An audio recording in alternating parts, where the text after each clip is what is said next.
Hi friends, welcome to the Newland Spoken English, English for competitive exams and communication skills.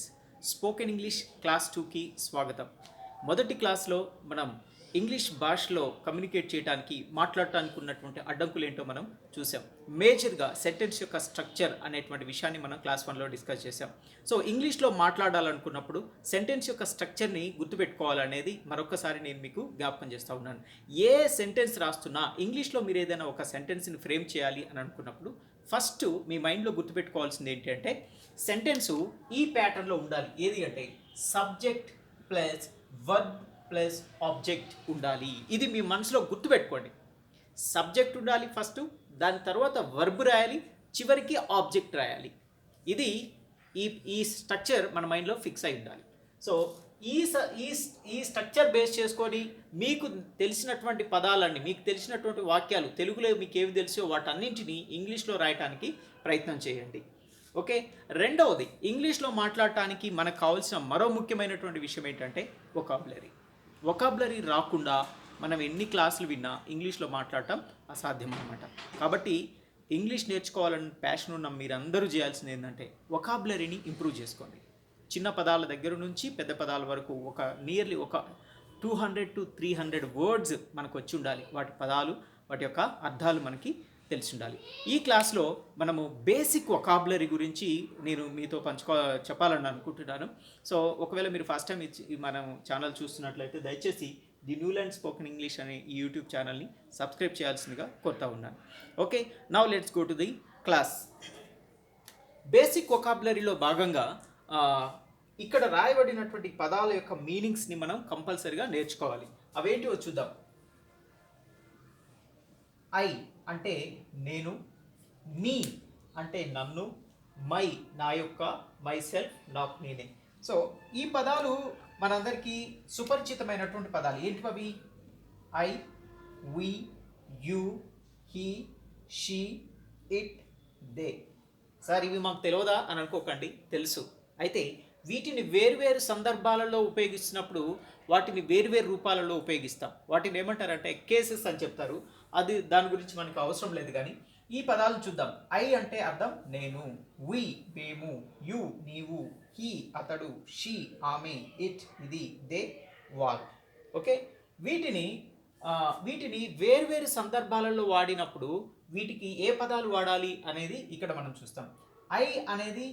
I అంటే నేను నా గురించి చెప్పడానికి 4 రకాలుగా చెప్పడానికి అవకాశం ఉంటుంది. ఫర్ ఎగ్జాంపుల్, నేను అరటి పండు తిన్నాను. అక్కడ నేనేం చేశానో చెప్తున్నాను.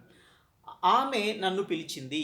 ఇక్కడ పిలిచింది, యాక్షన్ చేస్తుంది నేను కాదు, వేరే వాళ్ళు చేస్తున్నారు. బట్ నాకు కూడా సంబంధం ఉంది, నన్ను అని చెప్తున్నాను. ఇక్కడేమో నేను అన్నాను, ఇక్కడ నన్ను అని చెప్పడానికి మీ అనేటువంటి పదాన్ని వాడాలి. నాది అని చెప్పడానికి మై అనేటువంటి పదాన్ని వాడతాం. నాకు నేనే అని చెప్పడానికి మై సెల్ఫ్ అంటారు. దీన్ని రిఫ్లెక్సివ్ అని అంటారు. నేను, నన్ను, నా యొక్క, నాకు నేనే. ఓకే. రెండవది చూస్తే వి మేము, మమ్మల్ని, మా యొక్క, మాకు మేమే. నీవు, నిన్ను, నీ యొక్క, నీకు నీవే. అతడు, అతనిని లేదా అతనికి, అతని యొక్క, అతనికి అతని.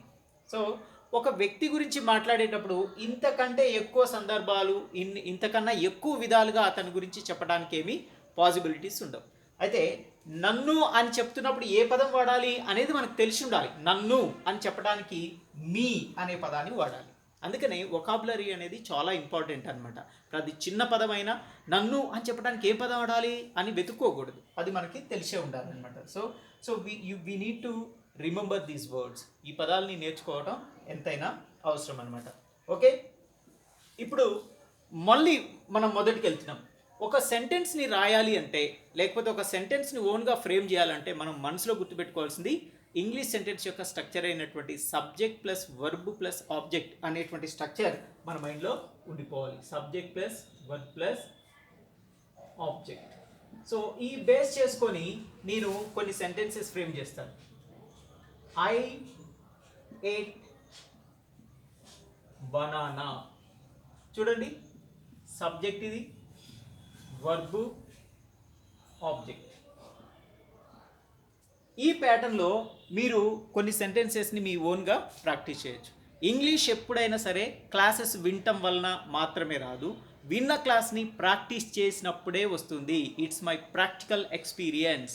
Unless until you practice you cannot gain command over language. అది గుర్తుపెట్టుకోండి.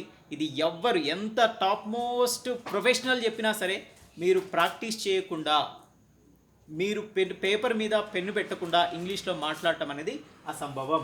సో ఈ స్ట్రక్చర్ని బేస్ చేసుకొని మీరు కొన్ని సెంటెన్సెస్ రాయొచ్చు. ఐ ఏట్ బనానా అని రాశారు, మీరు ఇంకేదన్నా రాయండి. ఐ ఏట్ మ్యాంగో అనండి.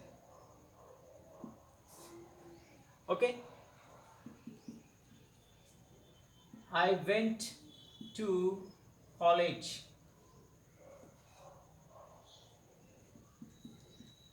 I read book.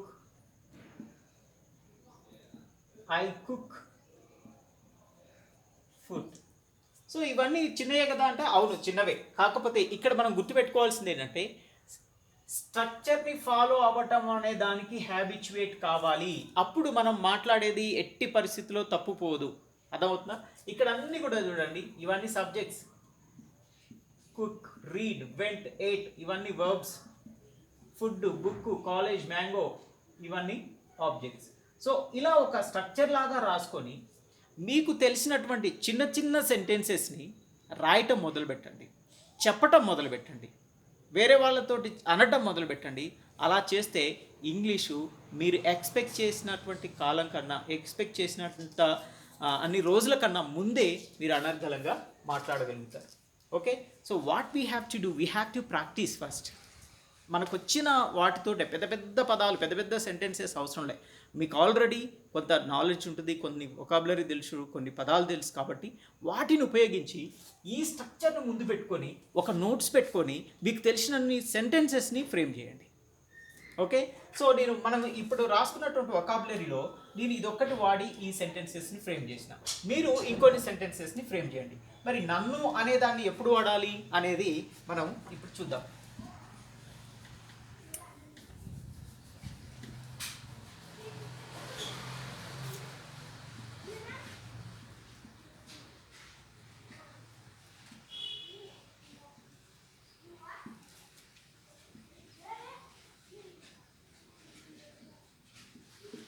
చూడండి, he called me. He called me అంటే అతడు నన్ను పిలిచాడు. అతడు నన్ను పిలిచాడు. ఇది రాస్తే she called me. You called me. They called me. They called me. He called me. అతను నన్ను పిలిచాడు. She called me. ఆమె నన్ను పిలిచింది. You called me. నువ్వు నన్ను పిలిచావు. They called me. వాళ్ళు నన్ను పిలిచారు. ఓకే, అగైన్ ఇక్కడ కూడా స్ట్రక్చర్ మనకు గుర్తుండాలి. ఈ ప్రకారంగా subject plus verb plus object, ఇది ఎప్పుడు మనకి మనసులో ఉండాలి. సో ఇక్కడ చూడండి, నన్ను అనేటువంటి పదాన్ని, నన్ను అనేటువంటి మాటను చెప్పడం కోసం మీ అనేటువంటి పదాన్ని మనం ఉపయోగిస్తున్నాం. ఇది ఆబ్జెక్ట్ ప్లేస్లో వచ్చింది కాబట్టి దీన్ని ఆబ్జెక్టివ్ కేస్ అని కూడా అంటారనమాట. ఓకే, సో మీరు దీన్ని బేస్ చేసుకొని ఇంకొన్ని సెంటెన్సెస్ని మీరు ఓన్గా ప్రిపేర్ చేయొచ్చు. ఓకే, సో ఇప్పుడు నేను కాల్డ్ బదులు వేరే వర్బ్ పెట్టి కూడా చేయొచ్చు. మనం ఇక్కడ కాల్డ్ ఉంది, దీన్ని తీసేస్తున్నాను.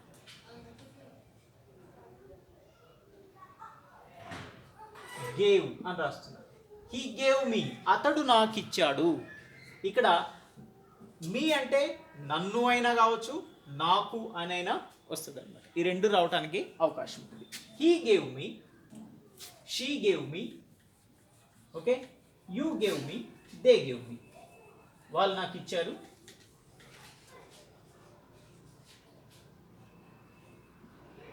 సో వీటిని బేస్ చేసుకొని మీరు కొన్ని సెంటెన్సెస్ రాయొచ్చు.